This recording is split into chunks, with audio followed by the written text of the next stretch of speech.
કારણ કે રમેશભાઈ થોડાક દિવસોથી ચર્ચા ગુજરાતમાં ચાલુ થઈ છે કે આમ આદમી પાર્ટી તૂટી રહી છે, અમુક લોકોએ આમ આદમી પાર્ટીનો સાથ છોડ્યો તો ગુજરાતમાં ચર્ચાઓએ વેગ પકડ્યો છે ન્યૂઝની અંદર કે આમ આદમી પાર્ટી તૂટી રહી છે, આમ આદમી પાર્ટીમાંથી અમુક લોકો છોડી રહ્યા છે।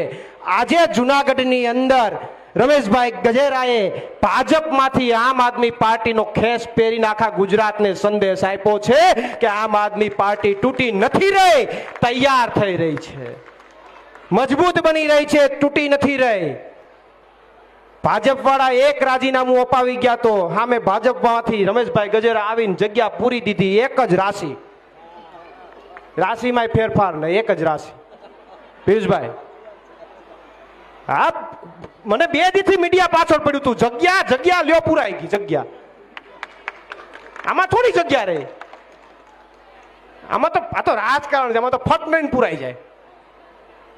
એટલે હું રમેશભાઈને આવકારું છું પાર્ટીની અંદર, અને ભાજપના હજી પણ બેઠેલા તમામ લોકોને હું કહું છું, જેટલા પણ નિષ્ઠાવાન લોકો એ છે એમને કહું છું કે હજી આવી જાઓ, આપણે બધા સાથે મળીને ગુજરાતના ખેડૂતો માટે પરિવર્તન તરફ આગળ વધીએ। જે ચાલી રહ્યું છે ત્યાં, જે ચર્ચાઓ ચાલી રહી છે, જે વાતો ચાલી રહી છે એને મુબારક,